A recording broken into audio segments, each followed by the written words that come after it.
కాలాన్ని పోగొట్టుకున్నాడు.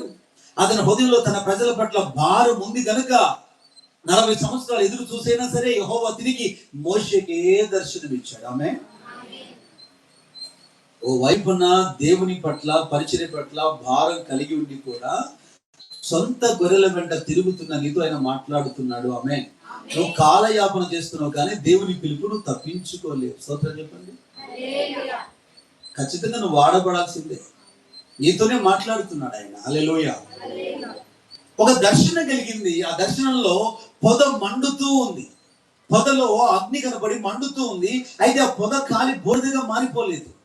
సాధారణమైనటువంటి మంట అయితే అవి చూసి చాలైపోయింది. గొర్రెల కాపురు పొలాలు వెళ్తున్నప్పుడు అక్కడిక్కడ మంటలు కనబడుతుంటాయి, వెళ్ళిపోయేవాడే. ఇది ఒక వింతైనటువంటి మంట. దేవునికి స్తోత్రం చెప్పండి. ఆమేన్.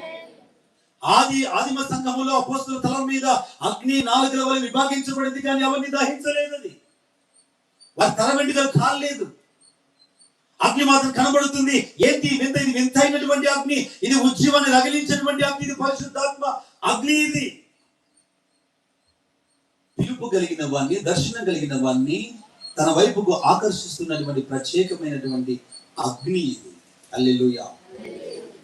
ఏంటి ఈ అగ్ని, ఈ దర్శనం అని చూసేదానికి అటుగా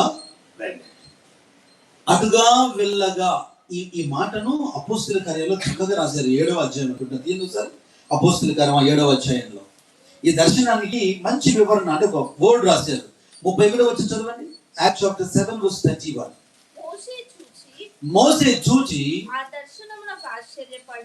దర్శనమునకు ఆశ్చర్యపడి. ఆ మాట ఇంపార్టెంట్. అనలైజ్ చేస్తారా? ఆ మాట అనలైజ్ చేస్తారా? చదువుబిడ్డ మరోసారి.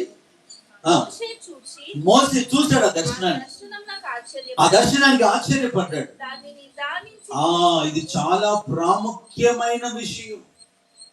దాని వైపే నిదానించి దేవుడు లేఖనము ద్వారా ఈ ఉదయం సంఘముతో దర్శించి రాబోతున్నటువంటి కాలానికి అవనస్తులైన మీతో మాట్లాడుతుండగా మీరు నిదానించి చూస్తున్నారా? వాక్యము వైపు. Through the word of God, he is visiting his people, speaking with his people to do something to bring the revival in the nation. చూస్తున్నారా? గమనిస్తున్నారా? ఆమేన్. హల్లెలూయా.